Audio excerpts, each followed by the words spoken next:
Hello sewing friends, Deb here, Slap Happy Sewing. Now it's been a few weeks as usual. I can never manage to get a vlog up every week, but I wanted to just thank you for all your kind comments about the Vera top, which I was going to get rid of. It does have that fault of going up at the front a bit, and I cannot find any other fabric, so I must have used it almost all up. Of course, these kind of sleeves use a lot of fabric. But I've kept it in my wardrobe because so many of you said to me, oh, but it's nice, you should keep it. So we'll see if I wear it. The little safety pin on there denotes a garment that has not been worn. So I've got all my autumn winter stuff in the wardrobe, and if it hasn't been worn, I've got this on. So I'm trying to make a real effort to wear the things that I haven't worn, and there's quite a few things in there that I haven't worn because it's actually winter here and it's cold, and I live in a cold house, and as you can see I'm all jumpers. So some of my blouses and things I haven't worn, but it doesn't mean to say I won't wear them when the weather gets warmer. Actually this is the Aria blouse, and this is a way that I'm wearing it a lot at the moment. I've worn this blouse about 5 times without washing it, but honestly it's not that bad. I have a t-shirt on underneath, but it is nice to give that little extra. The only thing is that maybe the side slits would be better without the side slits for wearing like this. I'm not sure. Anyway, I'm not going to do anything about it at the moment. So what I wanted to show you today was this. I would like to show you my latest disaster. Well, we all have disasters, don't we? This thing, Kwik Sew K6704. It is a Pinafore. I thought, even though it looks quite mumsy in the pictures, it wouldn't look too mumsy if I got it right. I was wrong. Here is said Pinafore. I have already, for a start, I looked at the sizing on it and decided I would make size 1X, given that it's got quite big seam allowances. Very much too large. So I have to actually taken it in. So here it is. To be honest, I'm at the stage of, I've just hung it up. I can't bear to look at it anymore. It's probably needs that much taken in off the sides.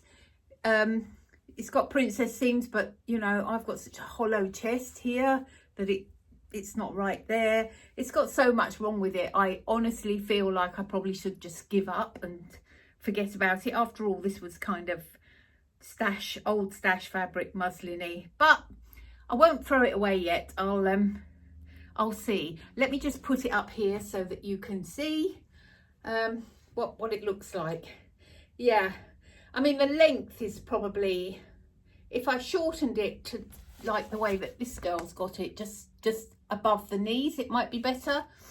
To be honest, when I videoed myself in it and then put it up for you, I thought, oh, doesn't look quite as bad as I thought it would. It's got great big facings around the neckline. I'm not sure about that.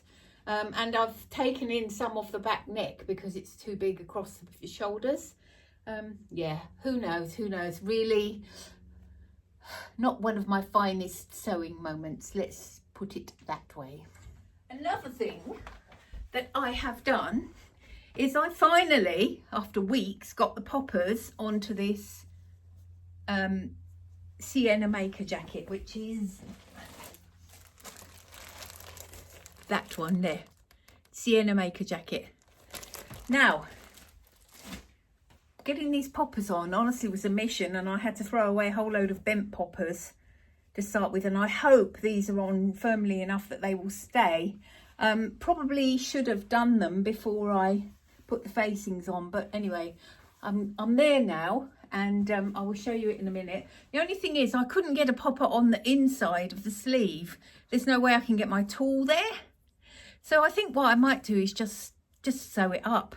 I mean, to be honest, sleeves, pockets on sleeves, I mean, what happens when you lift your arm up? Everything drops out anyway, so really they're just a fashion thing. So I think I can just put a few stitches in there to hold that up, but I will show you here and you can see what you think. Oh, I quite like the back.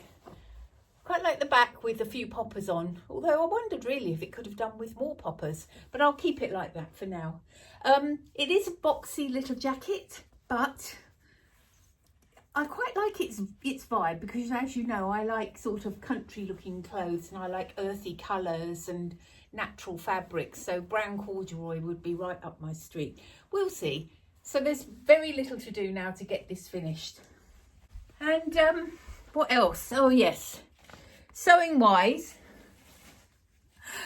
I hope that you know when to give up.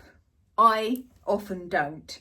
And this garment, which I made ages ago, and I can't even, I mean, I have to go back over my computer to find the footage for it.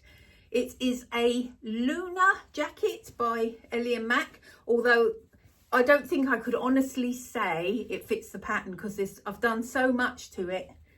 It had a zip up the front, but that showed all the white inside of the fabric. So I've drafted these facings. Thank goodness I only just about had enough fabric to draft facings.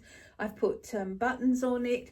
I will show you it next week when I'm finished with it. But then I thought, right, I'm there. Oh, and I'm in the back, because it had no shaping, it was just really loose and stuck out.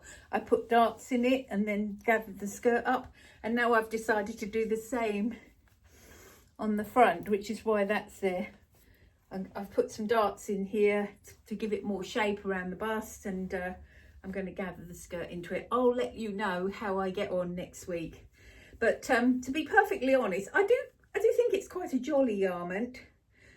It's quite loud as well. I'll be interested to see if I ever actually wear it, because it's taken far too much sewing time to do this garment. I will never make that jacket again. And let's just leave it there. Next. So I haven't really cut anything out or done anything much, but I did. This is how unexciting my life is. But I did actually come across, while I was in a little town called Fielding, well, I see it's April 2023, they actually had a sewing magazine. I think that's a UK one for April. Of course, it's winter here. The first thing I did, and they gave you some free patterns, which I'll show you. But the free pattern for that, I just thought, I suppose when it's cold and it's the winter, I thought, one arm out? You must be joking. I don't think I'll be doing that. So I gave that pattern to charity. But quite interesting to read a sewing magazine. I don't think I have. Maybe I've occasionally managed to get one second hand. Never bought one new. Quite expensive in New Zealand. I don't remember what I paid for it. It was quite a lot. But it did have these two patterns, which is what really aligned me. Now there's this one, and I just love this blouse. I do like me a blouse that's got a bit of gathering, because it allows a little extra space for the bust. So this is new Look K6704, and it's got the trousers as well. But look at the lines of that blouse. Isn't that lovely? So I have, while I'm a very wary generally of big four patterns, New Look, I've had some success with New Look, so I am a little bit more, I don't know what it is about New Look patterns. Maybe they are a little simpler or something. Not quite sure. And then there's this one, which I know that Whitney from Tomcat Stitchery did a sew along for this one. So I thought, you know, these simple shapes, they could probably be useful to make some things for the summer. That is New Look K6217. So yeah, happy to have those two patterns. And even though, of course, I've got loads of patterns, but we won't do one where I haven't got a lot of patterns. Although I've been quite good lately and not really bought anything. And I'm not buying any fabric unless it's so special that I just have to have it. I mean, if it's otherwise, I've got plenty of stash fabric, lots of potential for making projects in the future. Now, cutting out. Now, don't laugh at me, but I still have the Harrison shirt in my cutting out drawer in a very blue and white stripe. So I'm probably ought to psych myself up to get on with that one. And I also cut out, I had this flannelette from a while ago, so I cut myself out some flannelette pyjama pants. In fact, I used the Magna Pants pattern that I made before. It's a little bit big, and I thought, well, they'd probably be good for pants, and I can try it on again and then maybe make them a bit smaller for everyday way, and sort of have a loose fitting pair for pyjama pants and for any maybe summer trousers, loose trousers, and another pair that would be more fitted. So yeah, that's all I've got in my drawer. So that's me. Anything else? Oh yes, I bought a sewing machine. I'll show you just here. Really bit of an impulse buy, couldn't resist it. I do have 2 sewing machines, but one of them's for sale. There's my one that I use every day, which is a Janome DC2050, which I like this machine a lot. Sometimes it's a little bit dodgy around sewing knit fabrics, but I have got a walking foot for it, and that does help. I caved in and bought this machine because when I was a child, this is the machine that I would have learned on, a little hand singer. And I wanted to get a non-electric one, and I do like the treadle ones, but they are a kind of piece of furniture in themselves, and you know, at the moment I'm trying to reduce the inventory in my house, so really I shouldn't have bought this at all. But I thought it might be good for top stitching, and also maybe I could even use it outside. One of my viewers talked about using her machine outside, and I thought, well, actually a little hand machine, you wouldn't even need to get the cable out there, it might be quite good. Anyway, watch your space. Let me see if I can find a YouTube video on how to oil it, and yeah, I'd like to oil it, renovate it a little bit, and let's see what happens. Hopefully I haven't wasted my money and it's a good buy, but I will let you know. I do feel at the moment that I have quite plenty of clothes. If I need to make anything, it's probably going to be trousers that I'm going to need to make, so that's the point. Let me see what this Magna Pants come out like. All right, so that's me for now, and I will take my leave, and I will see you next time. So until then, happy sewing. Hope you're all doing well. Do say hello to me in the comments. Love to hear from you. Bye for now.